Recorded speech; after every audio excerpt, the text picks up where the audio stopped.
Assalamu alaikum everyone, and thank you for coming to this event, Rights of the Earth, Islam and the Environment. We are lucky to be joined by two very knowledgeable speakers today.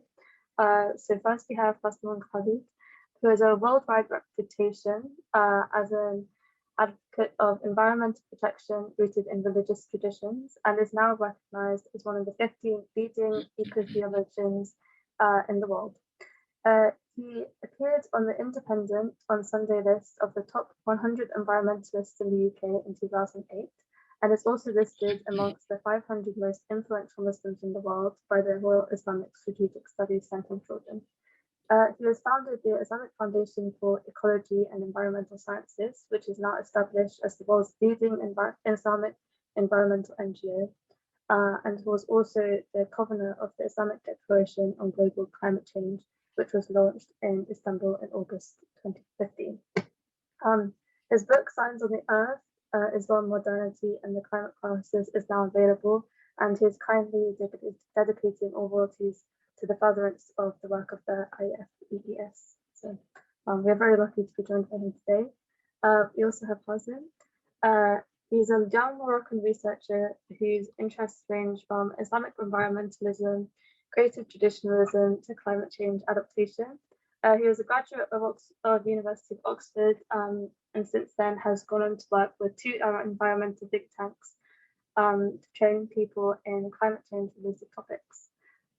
He is currently doing his DPhil on the relationship between humans and the environment in the early centuries of Islam in the Mediterranean. So thank you also for joining us today. The talk aims to cover three broad areas.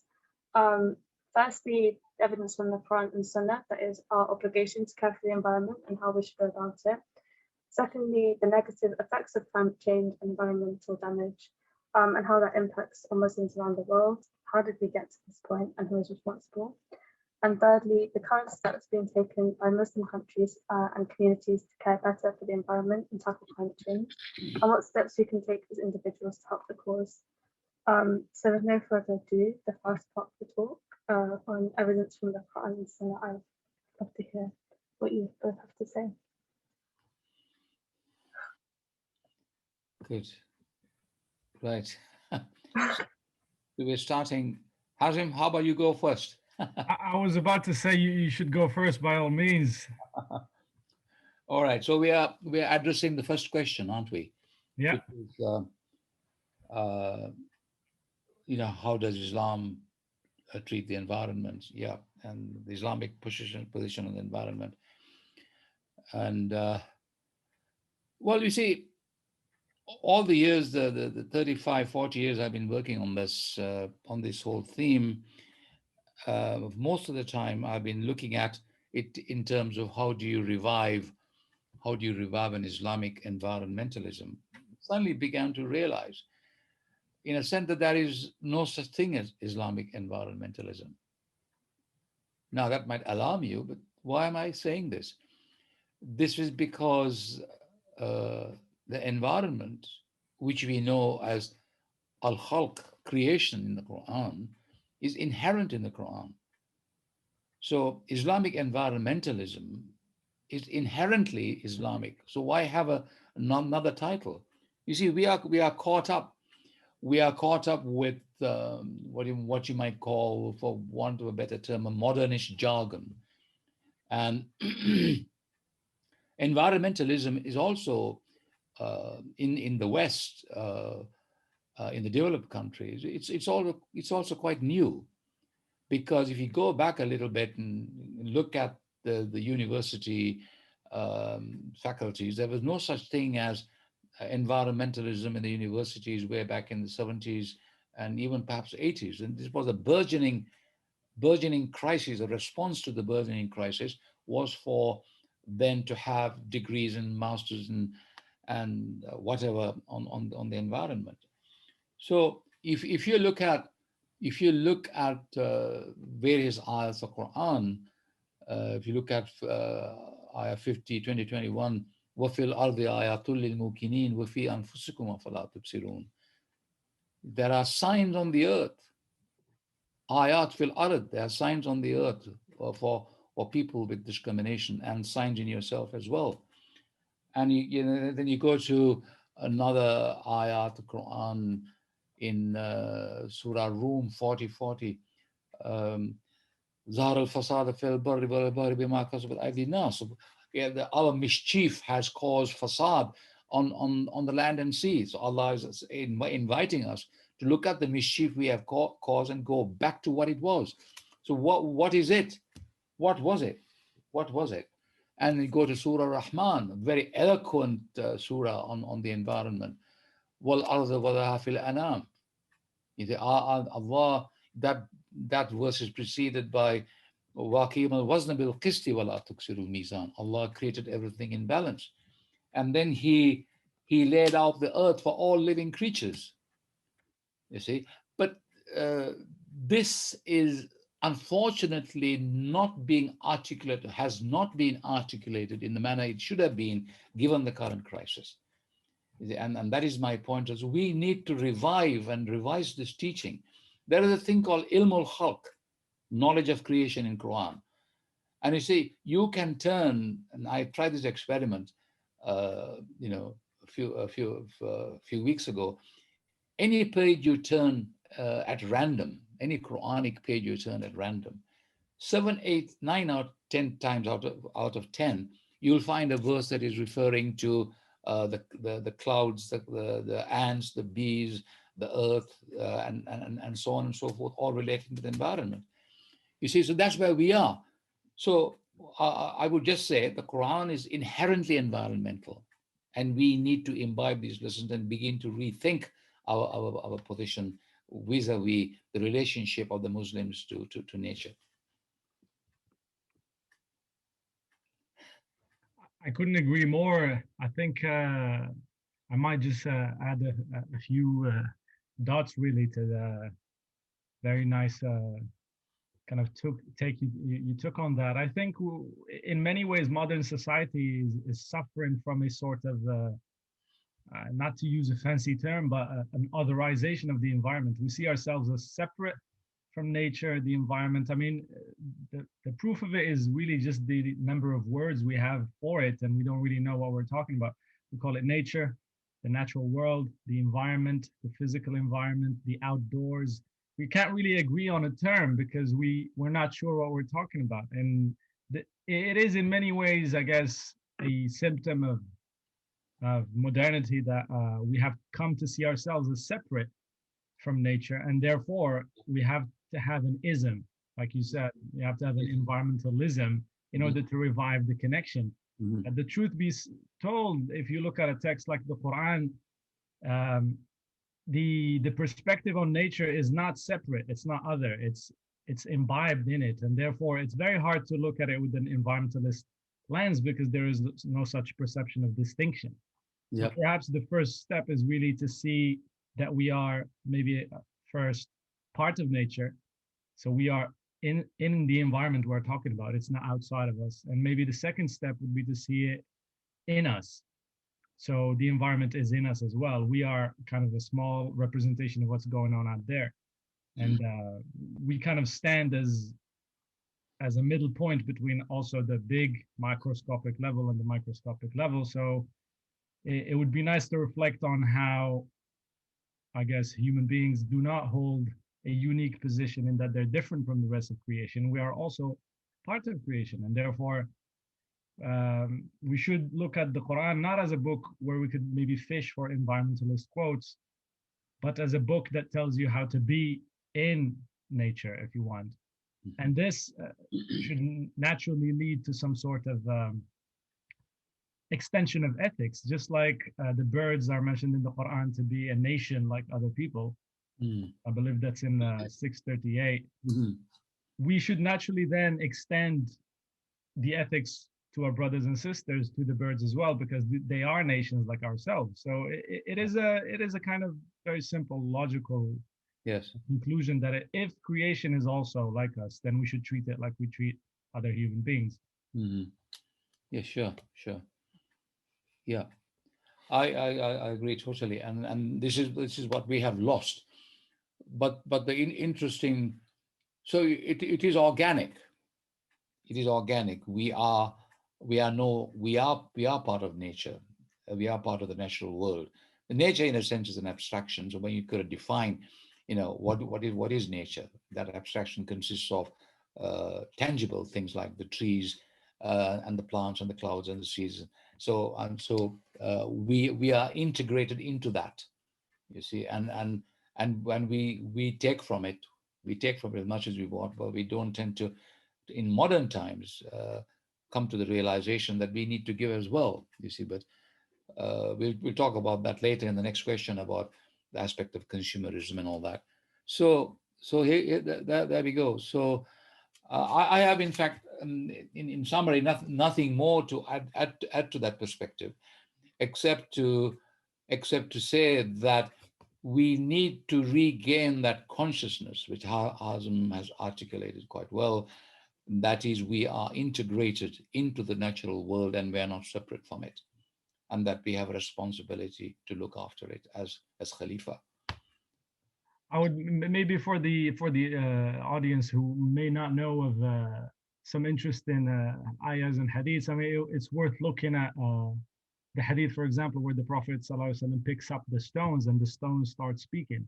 So that is right there in an interpretation of nature being alive, if you want. Also, the verses about each species, really, if you want, having their own tasbih, their own way of doing remembrance. Yes. There are a couple of verses here and there that point to the fact that even stones are alive, even the animals which we tend to perceive as lower forms of life, sometimes even bacteria. They do have a way of doing their tasbih and remembering God. And in a way, they kind of stand at a similar level of being a worshiper as well. So it's definitely in there. The Quran is full of it. Hadith is full of it. It's not hard to see to spot once you know what you're looking for. Like you said, in every other page, maybe there is a reference. Yeah, sure. Good. That's fine. Can Iman, is that all right? Can we move on to the next question? Yeah, of course, go ahead. So the second question, just to remind people, was the negative effects of climate change and environmental damage and its impact on the Muslims around the world. How did we get to this point and who is responsible? Hazim, you want to go first? Well, maybe if I want to do a quick summary in a fashion of what happened.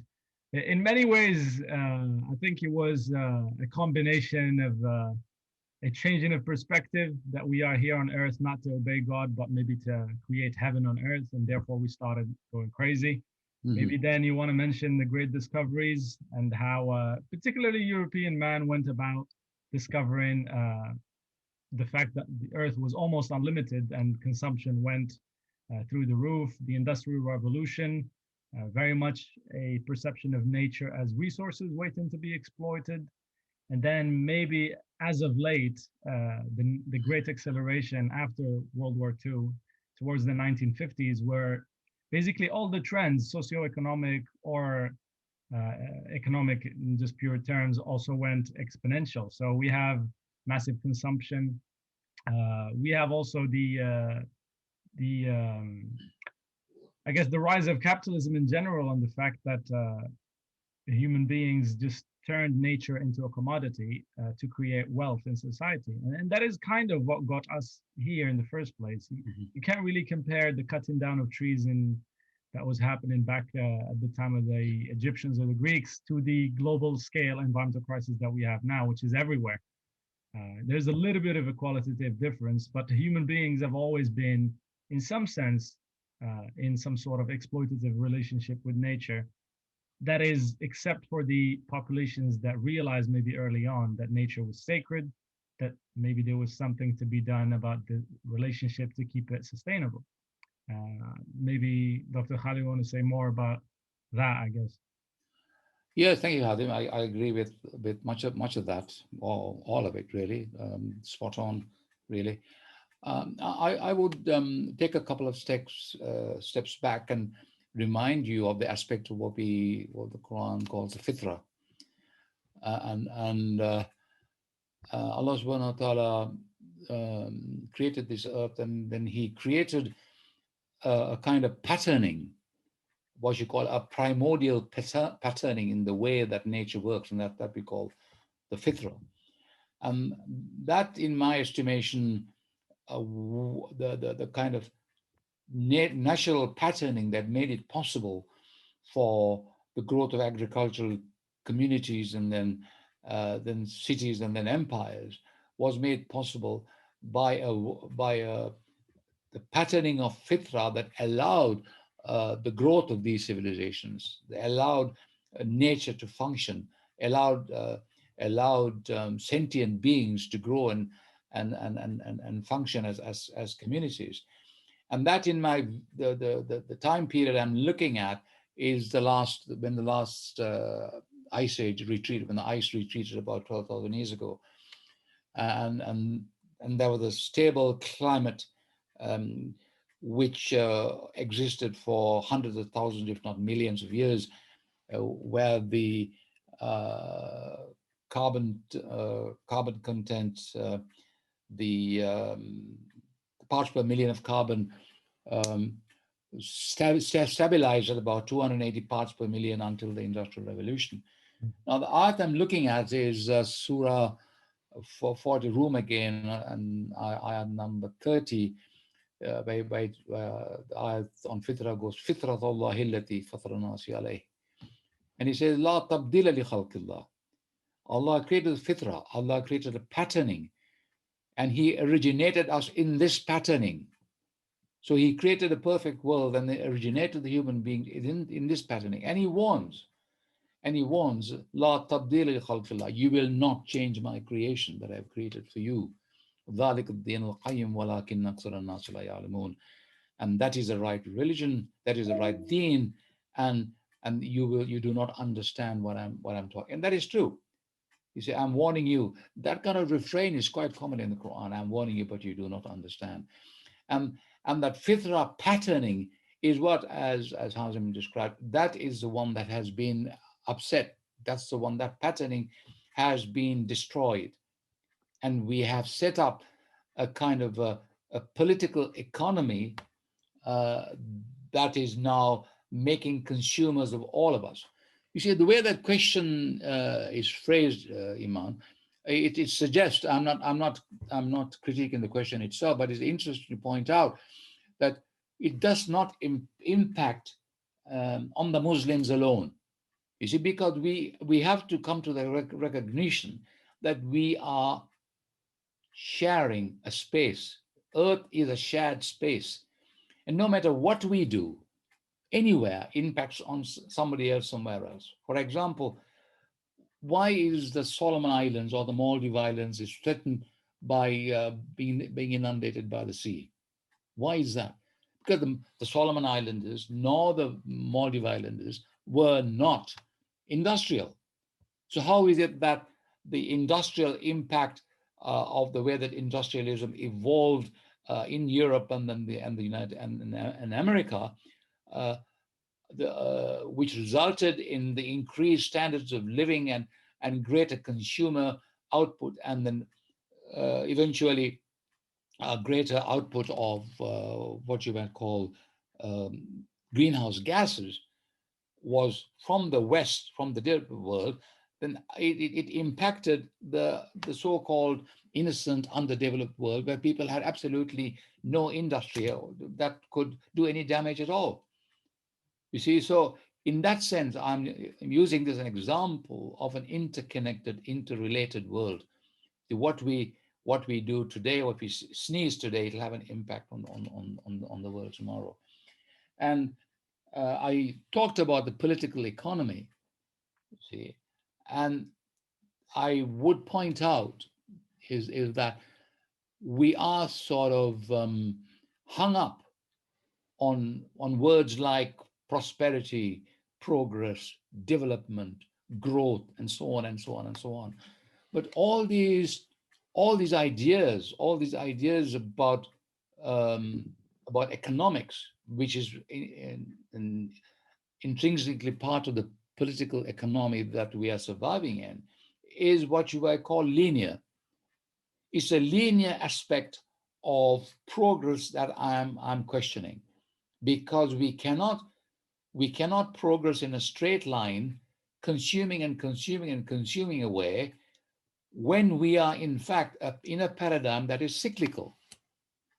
You see, so the linear growth economic paradigm cuts right across the cyclical aspects of the fitra. The fitra is cyclical. Now, I'll just give you one example. Last April, I could have prefaced this by saying that all faith groups, no matter what faith you belong to, or even the traditional people, or even the indigenous groups, they treat nature as a cyclical entity. It functions cyclically, but we are being overridden by a hegemonic economic paradigm, which is linear. Last April, the first week of April, second week of April, we had Easter. Easter is a Christian festival, as we know, and it is cyclical. The week after that, we had Passover. It's a Jewish festival, which is cyclical. The week after that, we had Vaisakhi, which is the festival enjoyed by the Sikhs and the Hindus, which is cyclical. The week after that, we had Ramadan, which again is following the lunar calendar, it is cyclical. I know I come from Sri Lanka. I know the Buddhists of Sri Lanka enjoy full moon day every month. It's a public holiday in Sri Lanka. It's cyclical. So how is it that we've got ourselves trapped into destroying the cyclical nature of creation by this paradigm we swear by, that all our lives depend on? All the education is based on the cyclical nature. Oxford, Cambridge, no matter where you go, the education model follows a linear trajectory. So watch out, Hazim, when you're doing your PhD. look out for this model, because we are all trapped in it. We are all trapped in it, and so we need to rethink. This is the time. This is the time to rethink the whole aspect of what this is all about. You see, and the people are now even asking the question: Is the university system colonial? See, big question mark.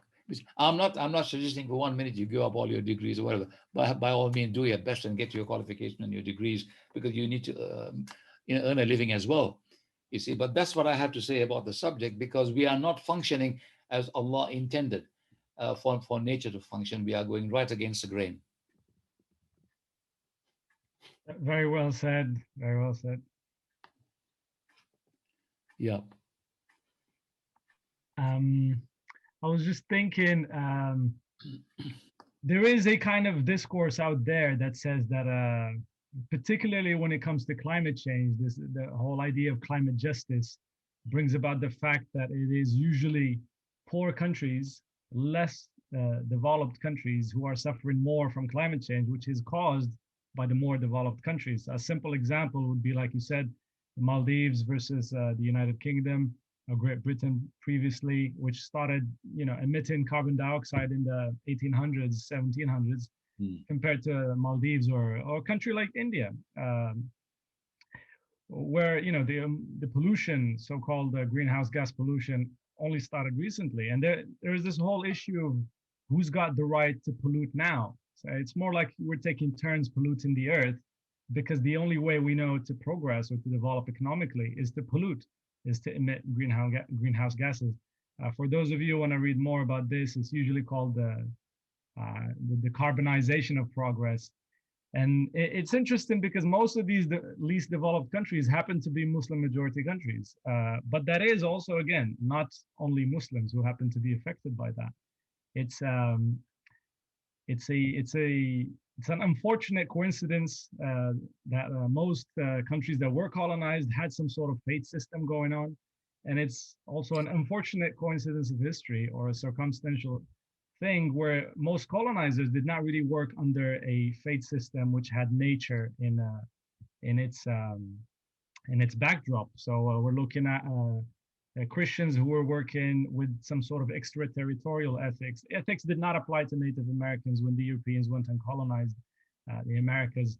Ethics did not apply to the people of North Africa or all of Africa when the scramble for Africa was happening. So They were people who had some sort of ethical system that works for them back home, but not in the places where they took over. And obviously that led to the disparity where later these countries will suffer from the impacts of a global problem that they did not participate to.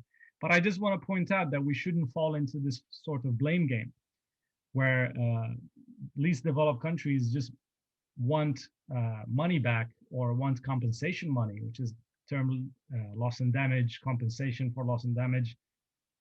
We shouldn't really ask for that and fall into that kind of talk around blaming the oppressor and then using that money or those funds to enable the same course of development. Mm-hmm. The actual path should be rather to digress and not follow in the steps of what developed countries did in order to avoid the inevitable in a way, but to not continue in the same steps of industrializing and then going into a resource-based economy, which is exploitative at heart. So maybe that it's something worth keeping an eye out for, because we have obviously many climate justice activists who are interested in the issue of climate justice. And it is definitely something to be talked about, but it is also very easy to fall into the right to pollute argument and just turn into who's gonna fund the next coal-fired power plant in a least developed country so that it can enable itself to progress economically. And obviously, like Dr. Khalid was saying, we got caught up on these terms like progress and all of that. Again, mostly to historical developments that are maybe far too complex to delve into, but quickly, the idea of progress really was invented at some point. Progress only applied to the individual. Most times in history, it was about making progress individually, usually in terms of spirituality. And then progress, obviously, as secularization grew, progress became the quest of the nation. When the nation had to improve by the mere passing of time, things had to become better, conditions had to become more comfortable and more prosperous. But it is definitely, in a way, a myth, because nothing can go on forever on finite resources. And like Dr. Khalid was saying, if there is no idea of a cyclical nature and a deep recycling, then things are bound to run out at some point, and therefore, just like in capitalism, every once in a while you have an economic crash in order to reset the currencies and the value system. The same thing goes with nature. If you run out of planet one, you might need to start exploring Mars for other resources and a place to live, because there is no second planet similar to the Earth in the solar system, at least to our knowledge. So just a few things to keep an eye out for. Yeah, thank you for that, Hazim. I do a kind of a historical and a political analysis in my recent book. In fact, covering nearly all the points you just mentioned. But before we close the meeting, I will show you the cover of my book, so you can. I would like people like yourself. Again, I'm not shy about mentioning my book, because all the proceeds of my royalties goes to for carrying on this work we are doing anyway. So I think it is something that budding leaders should be aware of and hopefully read as well. And you have obviously been working on this idea for some time, Hazim. You're well, if you don't mind me saying so, you're well so informed about this. And I think that the root of the problem is riba, and the whole banking and the capitalist system is the root of the problem. Again, this is not the place to go into the details of that. It's just to sensitize your thoughts and your minds to this aspect, because the whole idea of banking and capitalism is based on the creation of money out of nothing. So you cannot create money to infinity and use it as a tool to exploit the finite earth. At this moment in time, although perhaps the end of the last time I looked at the statistic was the middle of December, global debt now is over $70 trillion. And that global debt is not value debt. It's all algorithms.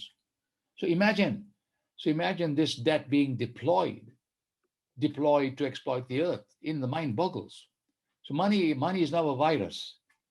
Money is taken on the proportional virus. And this is the thing that we need to take cognizance of. And I have given an Islamic template.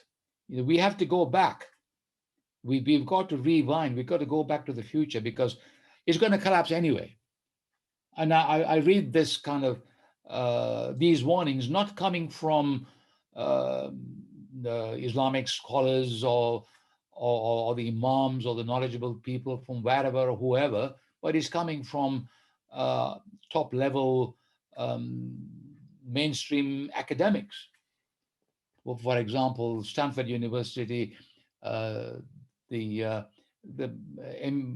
Millennium Humanities Trust is publishing these things. And I get emails from them almost every week, warning about the loss of biodiversity, about the loss of the damage, climate change, and pollution, and all that kind of stuff. And it's quite dire, you see. And I think we will have to get a handle on it. But if we understand what is really going on, and we will say it's going to collapse. But then if we as Muslims claim that we know what is going on, then we need to take this, the leadership on and tell people, what is really going on. And people will listen to us. If we say we do have the answers, people will listen to us. And we got to keep working away and try to internalize this knowledge and then give it out to people, and as a form of dawah, and begin to do it, and show people there are answers to the dilemmas we face, and if we can demonstrate that, and people will listen and people will act. But first we need to act, inshallah.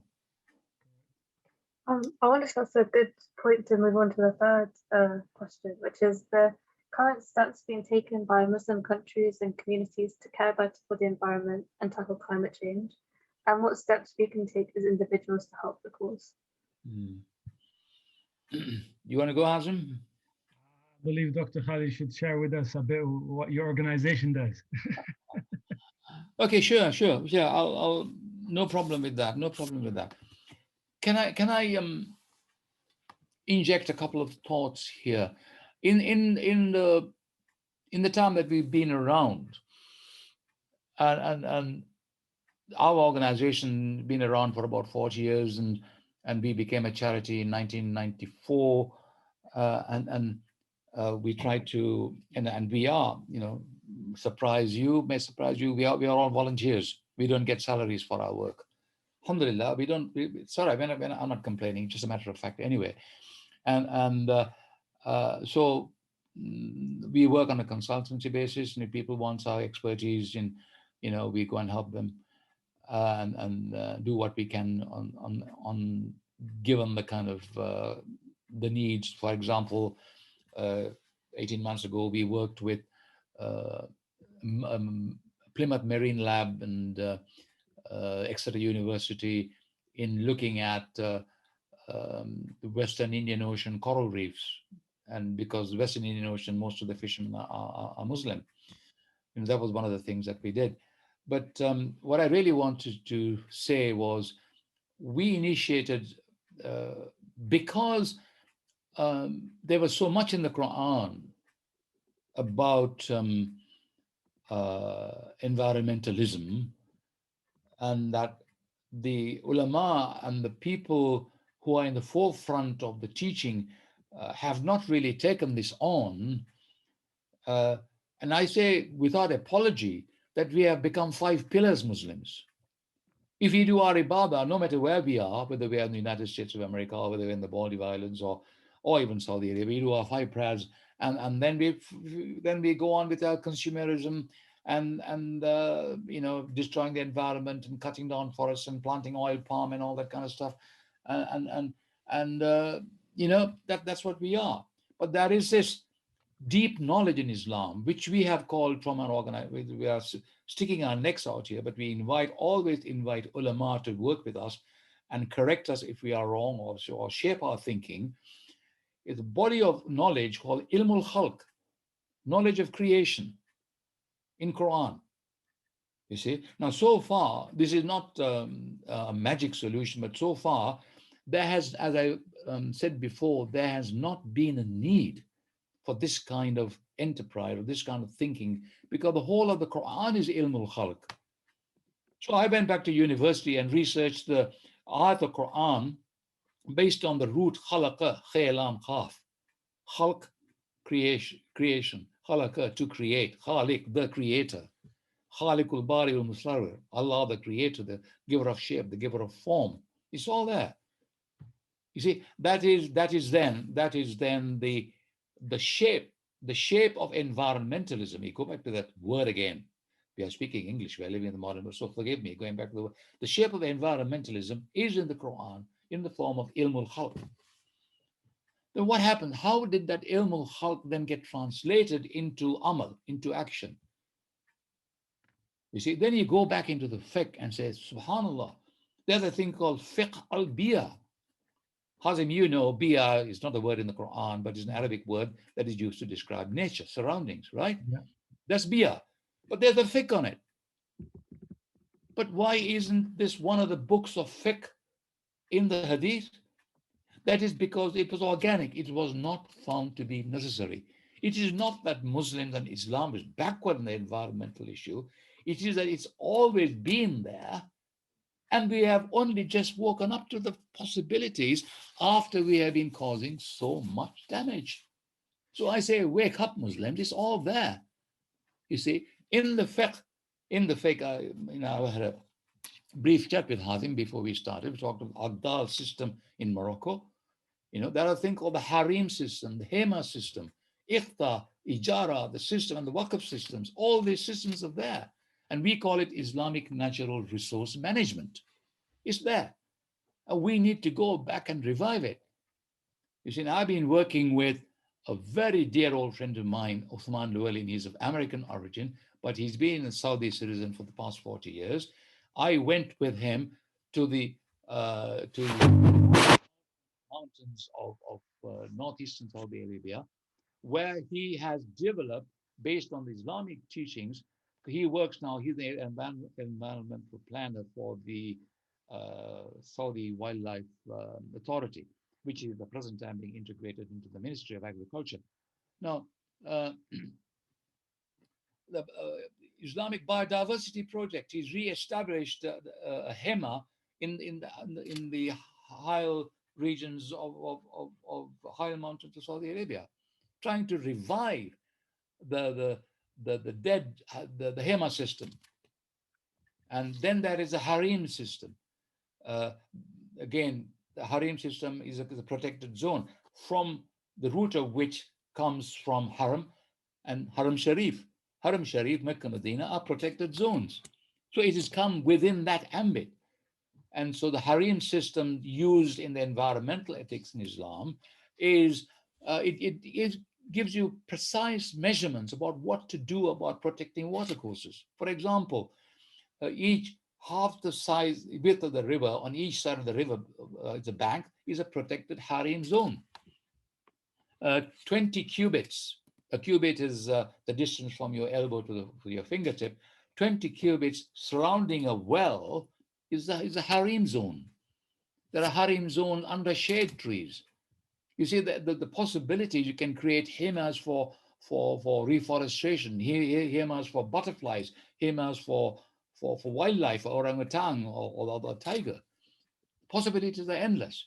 So to get to a specific project that we did, now this is going back over 20 years, in 1998, and by that time we were producing teaching materials and workshop materials. We developed in the 90s, we were developing teaching materials, and we were contacted by WWF, the Worldwide Fund for Nature, and they had a problem in Zanzibar where they couldn't persuade the Zanzibari fishermen to stop dynamiting coral reefs, because they were dynamiting fish as an easy way of dynamiting coral as an easy way of getting fish, and they were destroying future food stocks. because this is where the fish spawn.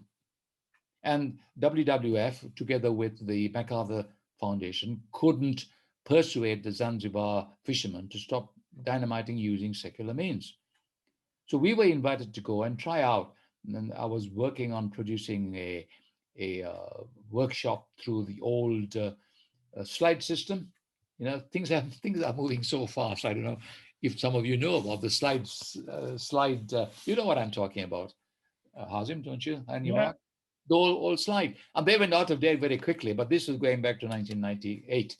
And where I used 24 slides based on the Quranic verses, and I divided the slides into 4 themes.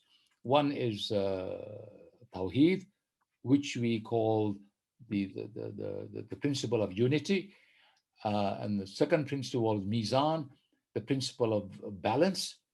And the third principle is Fitra, the principle of primordiality, the natural creation.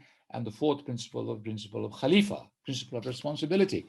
Based on these simple themes, I chose a few Quranic ayats, and I did a two-day workshop in Zanzibar with fishermen's leaders, local community leaders, and local alim, and the local politicians. It took 2 days. At the end of the second day, they changed. There was a totally different air of change. The person, the Robert Wilde, who organized the thing, came to me and said, what have I done? I said, what do you mean? He said, there's been a change, there's been attitudinal change. It's done entirely, this workshop was entirely based on the ayat of Quran, entirely. And the fisherman, one of the fishermen leaders came to me and said, oh, Brother Khalid, you know, we have to thank you. I said, what do you mean? I'm here and I'm to serve you here. And he said, look, he said, we can break the government's laws, but we cannot break Allah's laws. That is the power of the message of the Quran. Sad to say that Zanzibar project, which we generated and created a Hema zone, which was 2,000 square kilometers around the coral island of Misali. And I think I've sent you, Iman, the documentary on that, haven't I, if I remember correctly? Yeah, I've got it. I watched it earlier today. I don't know if you circulated it or not. I mean, do please circulate. People can watch it in their own time and come to their own conclusions about it, because it is the benchmark project of what the Quran itself can do without talking about anything else. You see, and of course there are other projects that we have. We have a Schools for Trees program, which we have generated in Indonesia, and much of that depends on funding, you know, so we are making slow progress. And also our teaching techniques have been taken on by the Indonesian ulama and is being taught in most of the madrasas in Indonesia. And that's also a plus point for us. So we work at many different levels. We work at the level of the knowledge from the Quran. We work at the level of the amal of the Rasul Sallallahu Alaihi Wasallam, and how we practice the deen. And that has resulted in projects in 2 or 3 parts of the world.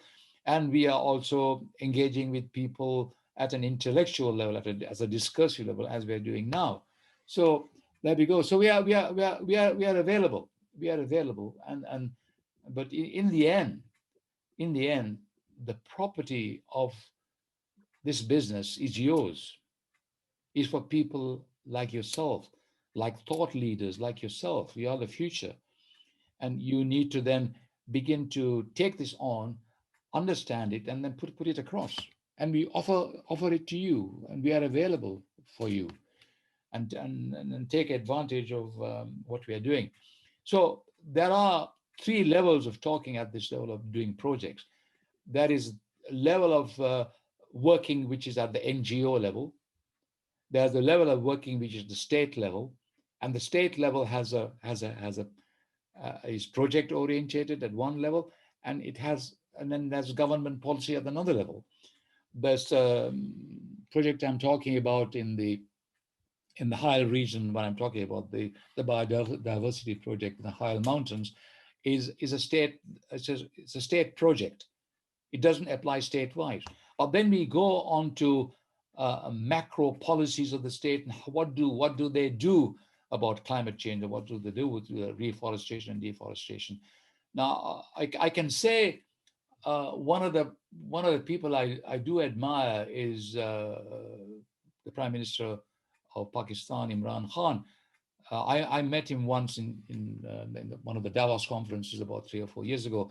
But he has started a massive state-level reforestation program. And we pray it succeeds. And there are reforestation programs in Indonesia. The Indonesian scholars have passed fatwas on deforestation, fatwas on protecting environmental zones. So things are happening, but not nearly enough. And the future depends, I keep repeating, on yourselves as young people and young thought leaders and young leaders of what is going to happen to the future of your children, my grandchildren, my great-grandchildren, and the kind of future that they face, that we are leaving them, is not a very good one. And I have to admit to feeling guilty about this, because people like me who were born before the Second World War and now lived through a great expansion of consumerism in the 40s, 50s, 60s, 70s, and suddenly things began to dip, and now they're dipping quite fast. People are worried about the kind of planet we are leaving for future generations. So, it's for yourselves, for us to work together, and we do our best in this current situation, inshallah. What else could you say? Come on. Yeah, you're the future, Hazim. Come on, you're one of the future leaders. You got to be spot on here. I know we've laid the groundwork. So you've got to lay the bricks and the mortar and the roof. What happens usually when you have a discussion, when someone is older than you, the older generation says that it's doomed, and the younger generation says there is hope. But in this case, you've given hope. So I kind of have nothing left to do. Of course, that is hope. Of course, if I wasn't optimist, I wouldn't be doing this. Indeed. But there has to be a complete. We have to go another fork in the road. We can't carry on. This model is finished. It's finished. It's over. So what you do with your education, you need to rethink. I'm not saying Oxford is old-fashioned, and it allows you to think. I mean, that is the beauty of academia. It gives you the license to think, and as long as you can think with facts and prove your case, then you won your case. You see, and we have a very strong case here in which academia, the forward thinkers in academia itself, the Millennium Alliance for Humanity and the Biosphere, that's the one I was talking about, MAHB, Stanford University, cutting edge thinkers. They are saying it's all over. They are saying it's all over. Then you quote them. You quote them, Stanford University, and you quote them in Oxford, wherever you want to go. You quote them and say, well, this is what Islam says, and then prove your case. Islam is the complete system. You see, you look Islam as a system, and it has the answers. But people won't listen to you if you don't talk about it, and then from talking about it, act upon it. Then they'll listen to you and produce results. Then they will listen to you. That's the way you should be going, not just talk about it. Because I'm writing about it, but I'm also doing. I've been to Zanzibar. I go to Indonesia. I go to West Africa, and said demonstrably this can be done. You see, and that's the way to do it. I think I can only extend the invitation to anyone who wants to become really involved with these issues. In a way, you don't really have to reinvent the wheel. Islamic environmental ethics are pretty straightforward. Exactly. You can look up to the organization of Dr. Khalid and apply directly what were, the basic Islamic ethics. Yeah. Don't take more than you need, leave some for others, set some areas apart for the long-term continuation of the community, and have respect for other species for the rest of creation. It's pretty simple. If you're looking at a state level, if you're trying to be a politician, I would say good luck with this sense of responsibility. It's pretty big, but there are many things you can do really. Mainly to revive, in many places where you'd be working, you just need to revive the traditional ecological knowledge that has already existed in Yeah. that place where you're going to be Yeah. working. And in that sense, many tribes, uh, many peoples would have already known, would have already learned the way in which to live sustainably in that landscape. So it is about building connection with landscape. Every landscape speaks a different language. Some landscapes speak different dialects even within the same geography, and you have to learn the particular place you're working with. And it is also kind of, I'm extending the invitation to people who want to work with local communities. It is very difficult to work on these issues globally. And it's also a little bit intimidating when you look at the problem of climate change. It's massive, it's planetary scale, it's involving intergenerational justice. We're talking about our grandchildren, which are very hard to love and think about because they're not born yet. But if you can achieve that sense of transcendental love, if you want, beyond generations, then you should probably think first based on your feet and what you can see around you, the people that are most connected to you, and then your local community. And if everyone does that, then the multiplier effect should take care of the rest. And obviously, God's will surely extend the barakah of good Yes. intentions beyond what you can imagine. On an individual level, I think that there's maybe more to be said and done for people who are not particularly in the field of environmentalism. Maybe number one is really to recreate a relationship with nature. Most of us would, probably only take a trip to the what we call again the outdoors or wilderness once in a while. Go more often, plant trees, pick up. Litter. Hello. Oh, I think he's frozen. Just, What happened? I think he just froze. I think we'll wait a minute to see if he comes back. Okay. I don't know if his Wi-Fi buttons. Yeah. Okay. If you can carry on in the meantime, while we wait for it to sort out. Yeah, how much time have you got now? We're 1 minute to 8. There's a couple of questions that people had as well, so we could go into that. If, Yeah, we got till 8 o'clock, haven't we? So we haven't got much time. yeah.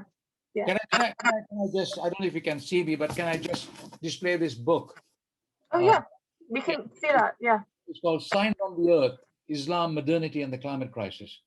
Please get that. All the material that we've been talking.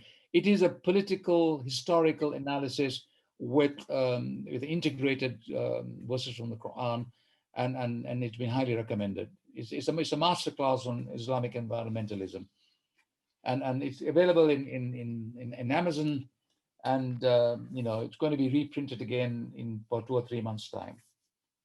So please pass the message on. It's there for you, and much of the material you will be introduced today. But I think there's a lot of information there that you will benefit by, inshallah. Yeah. Oh, definitely, inshallah. Yeah, I have the book that I just started reading. So. You bought the book? Yeah. Alhamdulillah, that's good. Yeah, pass the word around, Iman, because we can start a dialogue with it. Some people say it's too radical, but I think I'm trying to look at the situation as it is. If you tell the truth, people think it's radical. That's the way it is. Yeah, that's the way it is. Yeah, people don't like it. It's sometimes a difficult issue for people who haven't thought about it much before. Yeah, but Hazim was giving some pointers. I agree with it totally. Go and do something. You don't have to call yourself an environmentalist. If you are a Muslim, you're an environmentalist anyway. Allah said, look after nature, look after my creation. So you're an environmentalist, whether you like it or not. But the simple thing to do is, be careful when you flick a switch or turn a knob or press a button. It's energy. We are an energy conscious civilization. We cannot do without it. Try and consume less of it. But the other thing you can do is, if you have gardens, just why not turn it into a organic vegetable plot? Then you pick up a few hints from books or from the internet, and you learn organic garden. Then you begin to save the environment as such. You see, then you learn from that. It's a learning process. You see, then there's permaculture, organic culture, all kinds of different methods of growing food, without high, what you call, highly chemicalized fertilizers, which destroy the soil anyway. You see, and begin to do things small. Think local. Think global, act local. That's the slogan. You see, begin to do small things at home. Oh, yes, you're back. I believe I'm the one who can't hear you. Sorry, I had a small small issue. Yeah. Did you want to finish what you were saying? I'm For some reason I can't hear it. Can you not hear us? Can you hear me now? Sorry, I'll try to join again. Okay. We can hear you. I don't think he can hear us. That's the problem. Are you in a rush to go, or do you have time for a couple of questions? Who, me? Yeah. I'll take questions. Yes, of course. One of the questions was, have there been books written in old Islamic history on the environment? Like, for example, Imam Fazlun wrote a book on different topics, but I'm not sure if he wrote one on this. So Islamic history on the environment. Sorry, yeah. Have there been, Hazim, if you're here too, you might be able to answer. Can you hear us now? I believe I can hear you. Can you hear me? Yes, we can hear you. Excellent. Sorry about that. No worries. Can you repeat the question? I'm a bit hard of hearing. Sorry, my microphone isn't very good. I'll repeat the question. Have there been books written in old Islamic history on the environment? Like, for example, Imam Fazlun wrote a book on different topics, but I'm not sure if he wrote one on this. That was one question that came in. I'm not sure about that. I haven't been able to historically. Maybe Hazim can answer that. He's doing the research at the present time. Sure. You're looking at all Andalusian environmentalists, aren't you, Hazim? Indeed. You can answer that question. If you may, maybe I'll just finish that sentence where I must have cut off. I was saying plant trees and I disappeared in the void. All right. Yeah. I just meant to say that as an individual, we shouldn't forget that nature is not just a duty, but there's a lot to benefit from. And it's really an aid on the spiritual path. And you can look at nature as a means of grace, as a means of barakah. So getting in touch with nature will give you good feelings. It will give you a sense of becoming connected with creation. And in that sense, maybe because the discourse of duty is very heavy on us, maybe as young people, it's better to go with the discourse of there is something in it for me.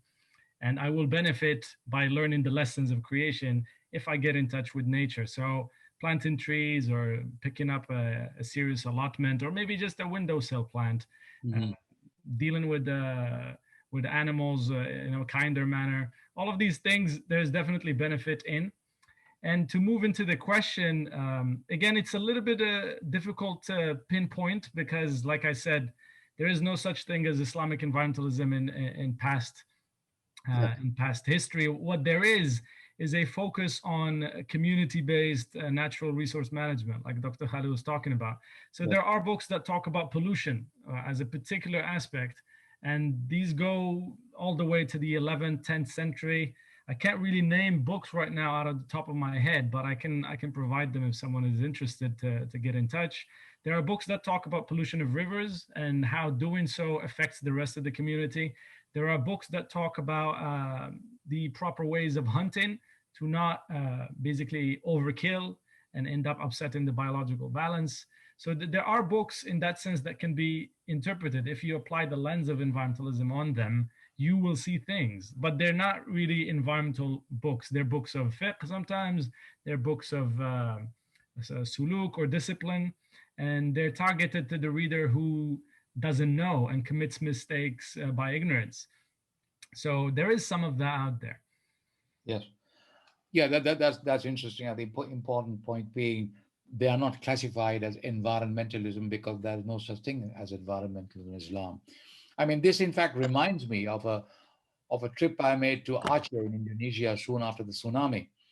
And I was speaking to an Acehese scholar, And he showed me, subhanallah, it was so so electrifying. He showed me material, uh, some fatwas passed by the local Achinese rulers in the 14th and 15th century. I may have got my dates mixed up, but the point I'm making here is that an enormous amount of research material available if people want to go to Indonesia or any Muslim country and deal with these, look at the historical progression of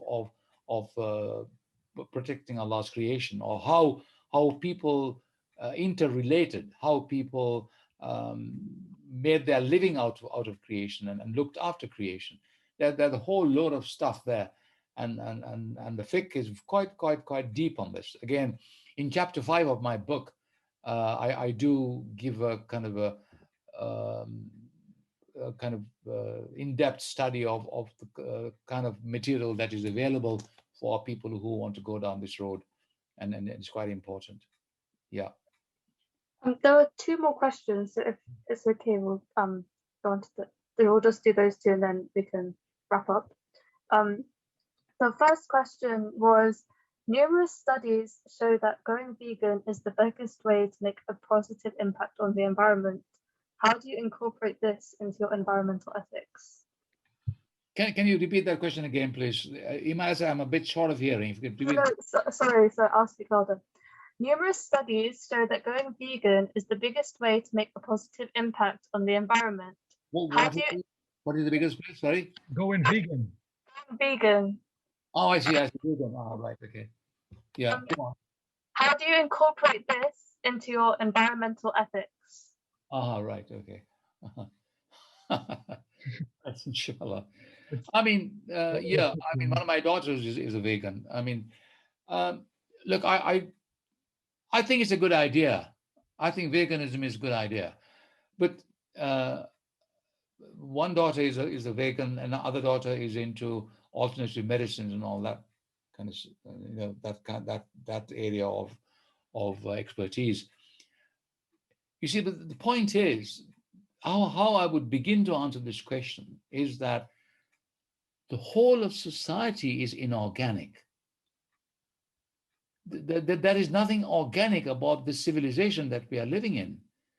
So people then struggle to find out what is halal and what is haram, and then, so the veganism is the manifestation of people's internal desires to go back to something that is natural. So in that sense, fine, that is great. Go for it, do it, no problem. But I would say, because this society, as we've mentioned before, is based on this thing called riba, based on a virus called money, nature of money, that is the hub of the problem, because the whole of society today is inorganic. Nothing organic about this society. You see, if you begin with that realization, then you can put permaculture and organic farming and all that into perspective, and veganism into that perspective. We are also talking about halal and tayyib. Is what we get halal in the halal shops today, is it tayyib? In what kind of regime have these animals that have been slaughtered in the name of Allah been through, before they were killed? Were they tayyib? So you've got to ask these questions for yourself and come to these conclusions yourself. And I think, I wouldn't want to pronounce on this, and I leave it to the individual and the individual's conscience to come to the conclusion. Again, one of my daughters is vegan. Fine, bismillah. So when she comes, I make a dal curry and rice. So that's all right. But that's fine. But also the question is, the Prophet ﷺ ate very little meat. You see, that's also something to put in the equation. So there is also the aspect of moderation. Eat more organic vegetables if you can, and reduce your meat consumption as much as you can, or eliminate it altogether if you want to, or be a vegan if you want to. That's fine. It's fine with me. I have no problems with that. I would definitely concur. I think, obviously, as Muslims, we should look a little bit at the issue holistically. So when you mention many studies show that obviously being vegan is actually one of the most impactful things you can do on an individual level. But these are studies which are emanating from places which do not necessarily align with our vision about nature. So from a material perspective, all we need to do to solve the environmental crisis, climate change included, because it's not the only one, is to really kind of look at technological fixes, switch bad technologies for good technologies, and look at sociological fixes, so changing diets and maybe also concentrations of populations in certain cities. And from a material perspective, the problem is solved. But as Muslims, we know that the matter is more complicated than that. It's not just about switching fossil fuels to renewables. It's not just about installing a few solar panels and going vegan. That might solve it from a perspective of responsibility. That might make us feel good and make us say, I'm no longer part of the system which is driving the world mad. Yes. But I might say there are many ways to be vegan. Oreos are vegan, but it's not part of the kind of food that Dr. Khalid is mentioning as tayyib. So while Oreos are vegan, we want to understand that we as human beings, creations of God on earth, can only survive if we eat what has been alive, whether it's a plant or an animal. We can't really eat dead matter. I mean, we do use salt, which is a mineral, to spice things up, but you have to spice something that has been alive. And in that sense, if you don't want to eat meat because of ethical reasons, because of the massive amount of unethical practices that exist in the meat industry, that is correct. And I myself actually reduce my meat consumption based on that. But to think that we're not harming the plant world on ethical basis is also kind of a little bit of a fallacy. And therefore, it's not just about going vegan, but it's also about reforming our understanding. We have to take life respectfully. The animals we eat have to have lived a good life, not just slaughtered in the right direction of prayer. And would say in the takbir before that. It's not about just the 10 seconds at the end of the life of an animal that make it halal. It's really about the fact that the animal is surrendering itself to become energy for us, to become good worshippers. And if you want to go back and read books in the past that were written about the power of intention, one of them actually mentions the example of a butcher who slaughters animals with the intention of providing halal meat for Muslims so that they become strong worshippers. And in contrast to that, a butcher is the butcher who just slaughters animals to make a living. The second is fine, but the first is what we're getting at. It's the idea of intentions. Even if you can't stop completely your meat consumption, if you eat with the idea of being grateful to the animal that has given its life to you, then we're getting at the next step, which is realizing that nature is really given to us so that we fulfill a higher purpose. Sure. But to kind of take the back seat is not enough. To just say that the capitalist system has gone mad and I want out of it because I don't want to be called out on the day of judgment for having participated in it. It's really not, well, first, it's not feasible, but second, it's not enough. As Muslims, we should aspire to more than just stopping responsibility. We should really aspire to becoming involved, but in the right manner, with the right intentions. And if God wants it to be a vegan society in the future, sure it will. If not, then we should make sure that, be it plants or animals, whatever we eat in, we're doing it with the right ethics, but also the right intentions. And hopefully God will make that then part of a holistic system in which all solutions make sense. Inshallah. Thank you, Hazim, for that. Thank you. Yep. Sure. I think a few people have been adding a few extra questions, but I'll focus on the one that was here earlier, but I'll give a couple questions about financial aspects. So I'll ask both of them. Could you elaborate your view on financial instruments such as waqf funds and how they're being used to protect the environment? And also, he asks, if riba-based money is the root cause of the environmental crisis, can this crisis be solved without Islamic countries rejecting riba-based fiat money and returning to hard currency such as gold? Big questions, Dr. Khalid. Oh, a lot of questions. Simple answer to that is read my book.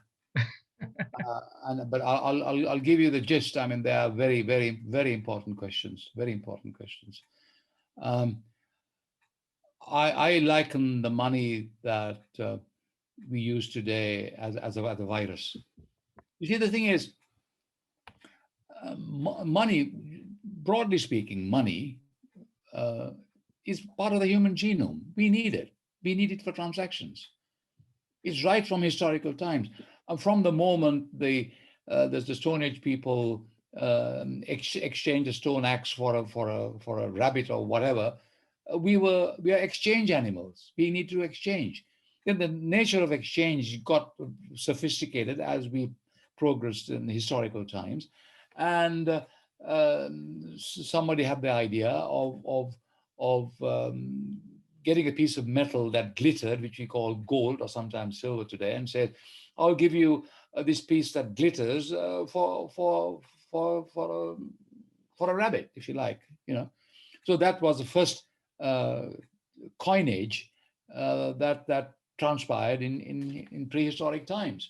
Then we come to what we know as the Mesopotamian civilization, and we come to the Egyptians, where they had the gold bars exchanging for goods, and the shekel was invented. The silver shekel was invented to pay the temple workers. You see, and so exchange is a part of the human genome. Then I fast forward swiftly to the 15th and 16th centuries, where Henry VIII took out a loan for the London bankers, and bingo on the basis of interest. You see, and now if you really want to know, write this down. It's called the fractional reserve banking system. Fractional reserve banking system.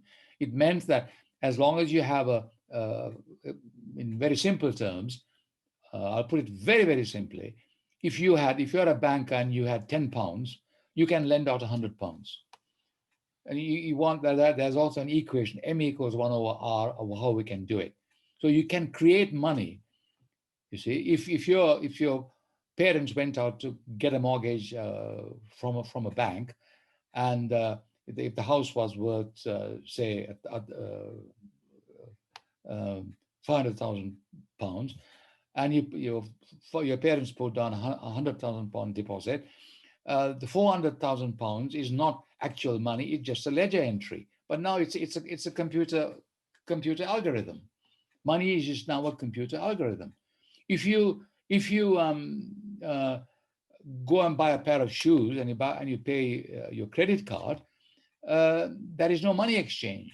The credit card registers an algorithm that goes to the people who manage the credit cards, and then at the end of the month you get a statement saying you owe so much money.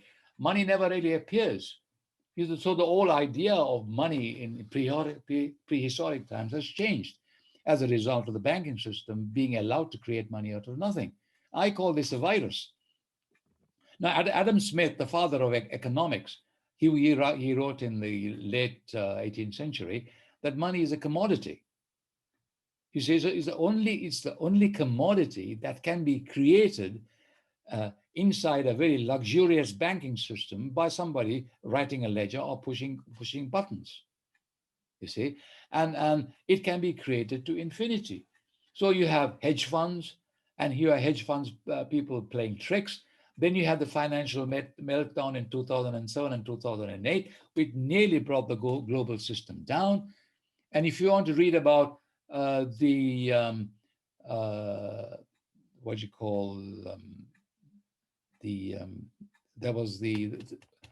financial system was created by a conference in the United States. I'll think of that name very quickly, where the money was pegged to the dollar soon after the war. Bretton Woods. I'm looking at Bretton Woods, and all these are things are in the book. It's a very cryptic account of the nature of money today, and then people tried to go back to the gold standard, and the gold standard was obsolete. and then after the Second World War, America agreed to be the only money that was linked to gold, and all our currencies was linked to the American dollar. Then in 1972, President Nixon found that it owed too much money to the world in terms of its dollar, putting too many printed dollars out there into the world, but everybody thought and still think it's valid. And they say it has no value at all. And then Nixon reneged on the Bretton Woods Agreement and came out with the gold standard. Now the money today is a free for all in 1972. Since 1972, money for all free for all. There is no intrinsic value. And economists will tell you that money has the advantage of being transferable, that the equality is being transferable, being part of, has value, and it's a medium of exchange. But it has no value today. If you think you have, then I don't think you got to look again. But my conclusion, and people, you need to look at economists write about this quite openly. You see, it's an IOU, you know, that you can cash at any time, but it has no value. So that's it. But this is very important, and this is why we cannot have growth, because economies only grow by creating money, by creating virus money. And this is why we're in such a dire predicament today. I mean, this is why the whole system has to change. Now, how you change is the trick, you see. Now, if we try to change the system by making the money we have today unlawful tomorrow, the whole system will collapse anyway. So we've gone so far forward in this kind of fantasy land of growth and consumerism that we are going to find it extremely difficult to find a way back, you see, and that is the trick. And I don't know if there are, look, Islamic banking also works within the same paradigm. And I have no time for Islamic banking, but it also creates money. So we need to think the whole thing over again. And it's up to people like yourselves, and starting with Hazim, who is doing this work and is going to do a PhD, look at these issues today and go into the sources and get them out and say, look, here's the answer. You might come up with the answer, which I'm not quite sure about, how we can get back. I can only think aloud about what I feel about this and then prove my feelings with kind of evidence that I have at my disposal, which I try to do in the book anyway. And you guys, we need to take it forward. You see, we're not talking just about environmentalism here. We are talking about the whole ethos of the way the society is set up today. And I tell you, it is on a hiding to nothing, and it's going to collapse. And I will be gone by then. And you guys will have to deal with it. And then think of the children. Think of your children, what we're leaving behind. And already we are talking about we're not going to meet the 1.5 degrees centigrade targets for climate change, or even 2 degrees. It's going way beyond that. So it'll be happen in your lifetime. So I would say to you, get cracking and get behind this idea that we can carry on in the way that the current political system and the banking system is all organized. And people will be grateful for you to discover a way that we can move out of this kind of trap we've got ourselves into. You see, and I say the answers there, deep there, this hidden in Islam, and we need to bring them to the surface and articulate them and provide them with answers. That's your answer to the question about money and capitalism. I say again, please read my book. But again, I don't get royalties out of it. It feeding it back into the work that we do. There we go. If you have anything to add, Hazim, please go ahead. I don't think I could do better. Okay. I think we're probably getting a bit late now, so it's probably sorry to those of you who we haven't been able to get around to your questions, but of course you can go ahead and read Mr. Khalid's book, inshallah. Thank you so much to both of you for coming to speak today. I've definitely found it very beneficial to learn from your knowledge and experience, and I'm pretty sure that the others who are listening also have. Hopefully, we can all take what we have learned and make improvements in our own lives, and maybe take some action to protect the world we've invested, inshallah. For those of you who are interested in reading more, of course, refer to Mr. Khalid's book, and also Hazim Azghari kindly sent me a list of useful resources, and I'll share both lots of the list and the link to get the book on the WhatsApp chat space today. Yeah, so that's all from me. This is the book. This is the book. Yeah. Please read it. I mean, it's for you guys. It's both the political and historical analysis. Bismillah. Good to talk to you all. To both of you. May Allah give us good peace. If you may, maybe just a thought, maybe for everyone to kind of leave on, since the same lot of questions tailing on this greater issues in economics and politics. Maybe it's just nice to reflect on, us as Muslims, what kind of narrative we have. Capitalism has a narrative, infinite growth every time. Growth rate has to be more than 3% per year, otherwise it's recession.